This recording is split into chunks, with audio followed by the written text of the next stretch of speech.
പാർട്ടിക്കാരായി പോകുന്നു അറിയാതെ. കാരണം കല്ലെറിഞ്ഞവർ അബൂജഹലിന്റെ പാർട്ടിക്കാരാണ്, കൂക്ക് വിളിച്ചവർ അബൂജഹലിന്റെ പാർട്ടിക്കാരാണ്. നിങ്ങൾക്കറിയില്ലേ അബൂജഹലും കൂട്ടരും പറഞ്ഞതായി ഖുർആനിലെ 41-ാം അധ്യായം 26-ൽ പറയാ, വേളുണ്ടാക്കിക്കോളി, കൂക്കിക്കോളി. ഖുർആൻ ഓർക്കുമ്പോ ലാ തസ്മഊ ലിഹാദൽ ഖുർആൻ, ഖുർആൻ ഓതിക്കേട്ട കൂക്കിക്കോളി, വേളുണ്ടായിക്കോളി. അത് അബൂജഹലും കൂട്ടരും പറഞ്ഞതാ. ഇനി നിങ്ങൾ ആലോചിച്ച് നോക്ക്, ആ ചര്യ ഇക്കാലത്ത് ഒരു കൂട്ടർ പ്രാവർത്തിയാക്കിയതിന്റെ അർത്ഥം എന്താ? എന്താ അതിന്റെ അർത്ഥം? ഓലാരെ മില്ലത്തില? അബൂജഹലിന്റെ മില്ലത്തില്. കൂക്ക് കേട്ടവരോ നബിയുടെ മില്ലത്തില്. ഇത് മനസ്സിലാക്കാൻ സക്കാഫി പട്ടം കെട്ടണോ? അതുകൊണ്ട് എനിക്ക് നിങ്ങളെ വഷളാക്കരുത്, നിങ്ങളെ വഷളാക്കരുത്. നിങ്ങൾ കൂക്കുന്നതിന് ഞങ്ങൾക്ക് പ്രശ്നമൊന്നുമില്ല. കൂക്ക് കേട്ട് വളർന്ന പ്രസ്ഥാനം അത്. കൂക്കിയത് കഴിഞ്ഞ ദിവസം ഞാൻ പറഞ്ഞില്ല, ആദിക്കാട്ട് കുളങ്ങരയിൽ മുസ്ലിയാർ പറഞ്ഞു എനിക്ക് മൈക്കിലൂടെ പറയണോ. ഞാൻ പറഞ്ഞോളൂ. അയാൾക്ക് മൈക്ക് അങ്ങോട്ട് കൊടുത്തേൻ. എന്നിട്ട് അയാൾ ചോദ്യം, ഞാൻ ഇവിടുന്ന് മറുപടി. അവസാനം പറഞ്ഞു നിങ്ങൾക്ക് തൃപ്തിയായോ? ആ തൃപ്തി, എന്നാ പോയിക്കൊള്ളിയാം. നേരം പോട്ടേന്ന് ഞങ്ങൾ പോയിക്കൊള്ളിയാം. അസ്സലാമു അലൈക്കും. ആലോചിച്ചു നോക്ക്, എന്തേ നമ്മുടെ സ്റ്റേറ്റ് പാലികരെ, ഇതൊക്കെ ഒരു മര്യാദയാണ്. അതുകൊണ്ട് ഈ വക കാര്യം, ഈ നാടകങ്ങളൊക്കെ നമുക്ക് അവസാനിപ്പിക്കാം. ഒരു കാര്യം ഞാൻ അല്പം വളരെ ഗൗരവമായി പറയട്ടെ. കേരളത്തിലെ എല്ലാ പ്രദേശത്തും മുജാഹിദുകൾ പ്രസംഗിക്കുമ്പോ സുന്നിയിൽപ്പെട്ട ഒരൊറ്റ കുട്ടിയും കൂക്കുകയോ ബഹളമുണ്ടാക്കുകയോ ആക്രമിക്കുകയോ ചെയ്യരുത് എന്ന് കാന്തപുരം ഉസ്താദ് ഒരു പ്രസ്താവന പുറപ്പെടുവിച്ചാൽ, ഞാൻ പറയുന്നത് അള്ള തൗഫീഖ് ചെയ്ത 5 കൊല്ലം കൊണ്ട് കേരള മുജാഹിദുകളുടെ കയ്യിൽ നിൽക്കും. തിരിച്ച് ഞങ്ങൾ പറയങ്ങളോട്, ഞങ്ങളുടെ മുജാഹിദ് സെന്ററിൽ വന്ന് പ്രസംഗിച്ചോളി, ഞങ്ങൾ എതിർക്കൂല. പക്ഷെ ഞങ്ങൾ നിങ്ങളെ സെന്ററിൽ വന്ന് പ്രസംഗിക്കും, നിങ്ങൾ കേട്ടാ മതി, ഞങ്ങളും കേൾക്കാം. അങ്ങനെ ഒരു കോംപ്രമൈസിന് തയ്യാറായാൽ പിന്നെ വല്ലാതൊന്നും സഖാഫിമാര് പുറത്തിറങ്ങൂല. പക്ഷെ ഇവിടെ എന്താണ്? അക്രമമാണ്. മക്കത്തുണ്ടായത് അനുഭവം അതാ. അതുകൊണ്ടാ മക്കത്ത് ആ അംഗസംഖ്യ വർദ്ധിക്കാതിരുന്നത്. ഹുദൈബിയ സന്ധി നിലവിൽ വന്നപ്പോ 1 കൊല്ലം കൊണ്ട് 7000 ആള് വർദ്ധിച്ച്. കാരണം എന്താ? ആർക്കും അയലേറി, ആരും എതിർക്കൂലെന്നായി. അതാണ് ഇന്ത്യൻ ജനാധിപത്യം, ഇന്ത്യൻ ഭരണഘടന, Indian constitution, the preamble of constitution. Indian ഭരണഘടനയുടെ ആമുഖം ഫണ്ടമെന്റൽ റൈറ്റ്സ് എന്ന് പറഞ്ഞ് നമുക്ക് അനുവദിച്ച അവകാശം. അതുകൊണ്ട് മുജാഹിദ് പ്രസ്ഥാനം ഇവിടെ ഒരു വലിയ കാര്യം പറയാണ്. ഞങ്ങൾ റോഡ് പ്രകടനം നടത്താറില്ല, ബന്ദില്ല, ഹർത്താലില്ല, ടിക്കറ്റിംഗ് ഇല്ല, പ്രകടനമില്ല. ആർക്കും 1 മിനിറ്റ് പോലും ഞങ്ങൾ ഉപദ്രവം ഉണ്ടാക്കില്ല. കാരണം ഞങ്ങളുടെ പ്രവാചകൻ പറഞ്ഞിരിക്കുന്നു അതൊക്കെ തെറ്റാണ്, ഈമാനിനെതിരാണ്. അതുകൊണ്ട് ഞങ്ങൾ ഈമാനിനെതിരായ ഇനി മാത്രമല്ല, എനിക്ക് ആശ്ചര്യവും അത്ഭുതവും തോന്നിയ ഒരു കാര്യം പറയട്ടെ. ഞാൻ ഈ പ്രകടനങ്ങളൊന്നും ഇല്ലാഞ്ഞിട്ടും മുജാഹിദ് പ്രസ്ഥാനത്തിന് എന്തെങ്കിലും ഒരു കുറവ് വന്നിട്ടുണ്ടോ? നിങ്ങൾ പറ. ഈ പ്രകടനം ഒക്കെ ഒഴിവാക്കിയിട്ട് മുജാഹിദ് പ്രസ്ഥാനത്തിന് എന്തെങ്കിലും നഷ്ടപ്പെട്ടു ഇല്ല. ഈ പ്രകടനങ്ങളൊക്കെ ഉണ്ടായിട്ടു ഏതെങ്കിലും പാർട്ടിക്ക് എന്തെങ്കിലും നേടാൻ കഴിഞ്ഞിട്ടുണ്ടോ? ഒന്ന് ബിഗ് സീറോ ആണ്. ഈ ഇന്ത്യയിൽ നടന്ന എല്ലാ ഹർത്താലുകളും ബിഗ് സീറോ ആണ്. ഒരു കട എറിഞ്ഞു പൊട്ടിച്ചു. എത്ര മോനെ നിന്റെ നഷ്ടം? 500 ഉറുപ്പ്യ. നാളെ ഹർത്താലാക്കണോ? എത്ര മക്കളെ നഷ്ടം? 5 കോടി. എന്ത് വലിയൊരു തത്വശാസ്ത്രല്ലേ ഹർത്താലിന്റെ തത്വശാസ്ത്രം. ഹർത്താൽ എന്നുള്ള പദത്തിന് വിവരല്ല, എന്നാ അതുണ്ടാക്കി നമുക്ക് വേണ്ടേ? അത്ഭുതമാണ്. അതുകൊണ്ട് ഇതൊക്കെ അവസാനിപ്പിച്ചിട്ട് നമുക്കൊരു പുതിയ യുഗത്തിന് വേണ്ടി പരിശ്രമിക്കാം. ഇസ്ലാം മനുഷ്യന്റെ മുമ്പിൽ വിഭാവനം ചെയ്ത ഒരു പുതിയ യുഗം. ഇനി ആലോചിക്കുക, മുജാഹിദ് പ്രസ്ഥാനം എല്ലാ മനുഷ്യരോടും പറയുന്ന കാര്യമാണ്. മനുഷ്യർ തമ്മിലുള്ള ഒരു നല്ല ബന്ധം. നിങ്ങളുടെ പ്രസ്ഥാനം ഏതായാലും മതം ഏതായാലും, വിശുദ്ധ ഖുർആൻ തന്നെ ഈ വിഷയത്തിൽ പറഞ്ഞത് ലാ ഇക്റാഹ ഫിദ്ദീൻ ഖദ് തബയ്യന റുശ്ദു മിനൽ ഗയ്. മതത്തിൽ ബലാത്കാരമില്ല. ആരെയും നിർബന്ധിച്ച് മതം പഠിപ്പിക്കേണ്ട ഡ്യൂട്ടി നിങ്ങൾക്കില്ല. പറഞ്ഞു കൊടുക്കുക, ഇങ്ങനെയുണ്ട്. ഇപ്പൊ നിങ്ങൾ നോക്ക്, മഹാഭാരത യുദ്ധം നടക്കുമ്പോ ദുര്യോധനൻ ഗാന്ധാരിയോട് ചോദിച്ചു, അമ്മേ ഞങ്ങൾ ജയിക്കുമോ? അപ്പൊ ഗാന്ധാരി പറഞ്ഞു, യദോ ധർമ്മസ്തോ ജയ. എവിടെ ധർമ്മമുണ്ടോ അവിടെ വിജയമുണ്ട്, അല്ലേ? സത്യമേവ ജയതേ. കേരളത്തിന്റെ ഹൈക്കോടതി കണ്ടിട്ടില്ലേ നിങ്ങൾ? എറണാകുളത്ത് ആ ഹൈക്കോടതിയിൽ എഴുതി വെച്ചാൽ സത്യമേവ ജയതേ. ആ ആർച്ചില് എഴുതി വെച്ച് കണ്ടില്ലേ? സത്യമേവ ജയതേ. ഉയർന്ന പോലീസ് ഉദ്യോഗസ്ഥന്റെ തൊപ്പിയിൽ എഴുതി വെച്ചിട്ടുണ്ട് ആ വാചകം. സത്യ ജയിക്കാവൂ, അസത്യത്തിന് കൂട്ടിക്കരുത് ആ തൊപ്പിയിട്ടിട്ട്. അതാണ് ഡിപ്പാർട്ട്മെന്റിനോട് പറയാൻ.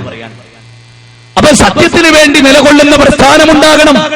ഈ കാര്യങ്ങൾ പറയാം. ലാ ഇക്റാഹ ഫിദ്ദീൻ, മതത്തിൽ ബലാത്കാരമില്ല. ഖദ് തബയ്യന റുശ്ദു മിനൽ ഗയ്, നന്മയും തിന്മയും വേർതിരിഞ്ഞു. സൂറത്ത് ബഖറ 2-ാം അധ്യായം 256-ാമത്തെ വചനമാണ്. ഖുലിൽ ഹഖ്, സത്യം അല്ലാഹുവിൽ നിന്നുള്ളതാണ്. ഇഷ്ടമുള്ളവർക്ക് വിശ്വസിക്കാം, ഇഷ്ടമുള്ളവർക്ക് അവിശ്വസിക്കുകയുമാകാം. ഇഷ്ടമുള്ളവർക്ക് വിശ്വസിക്കാം, ഇഷ്ടമുള്ളവർക്ക് അവിശ്വസിക്കുകയുമാകാം.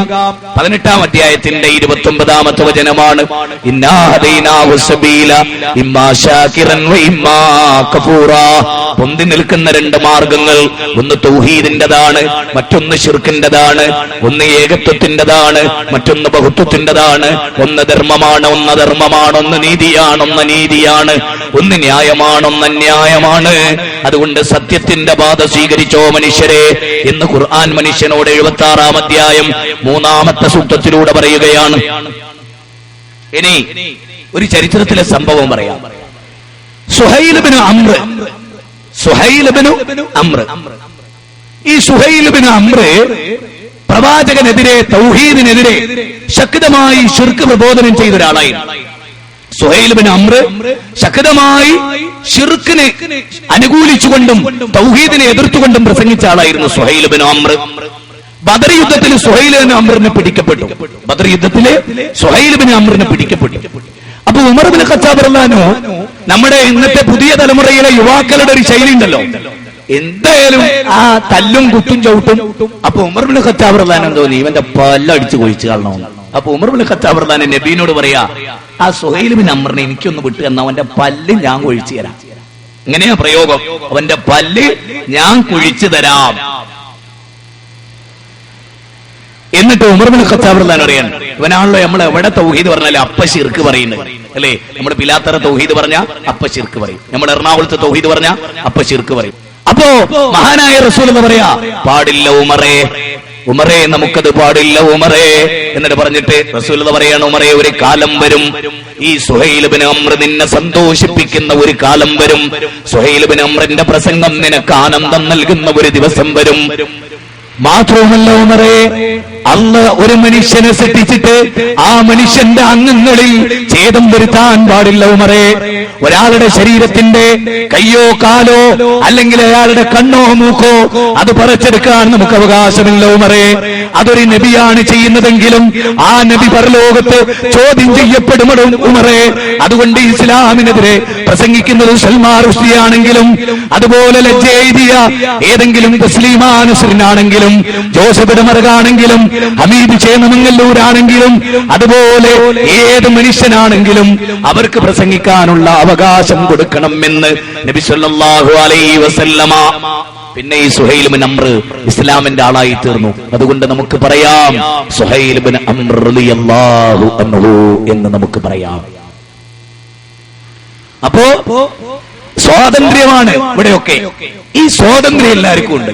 ഇനിയോ ഭൂമിയില് മനുഷ്യർ കുഴപ്പമുണ്ടാക്കുക, അതിനെപ്പറ്റി ഖുർആനിന്റെ കൺസെപ്റ്റ് എന്താ? ഞാന് ഇവിടെ അവതരിപ്പിക്കുന്ന വിഷയത്തിന്റെ ടൈറ്റിൽ ഒന്നും പറഞ്ഞിട്ടില്ല, ഒക്കെ നിങ്ങൾക്ക് അറിയാം. ആ ടൈറ്റിൽ മേൽ ഇങ്ങനെ കൂടി കളിച്ചിട്ട് കാര്യമില്ലല്ലോ. മാനവമോചനം, അതിന് സൃഷ്ടാവിന്റെ സന്ദേശം സ്വീകരിക്കണം, അതാ പറയുന്നത്. മാനവമോചനം ഉണ്ടോ? അത് തന്നെ അവർഗീയമാണ് അല്ലേ? വർഗീയതയില്ലാത്തതാണ്. മാനവൻ മനുഷ്യ സമുദായം മുഴുവൻ സർവ്വരാജ്യ തൊഴിലാളികളെ സംഘടിക്കുന്നല്ല. ദലിതരുടെ മോചനം അല്ലേ? ഇവിടെ പലപ്പോഴും ജയിൽ മോചിതരായൊക്കെ വന്നവരുടെ പ്രഖ്യാപനം എന്താ? ദലിതരുടെ മോചനം. നമ്മൾ പറയുന്നത് മനുഷ്യരുടെ മുഴുവനും മോചനം, മാനവ മോചനം.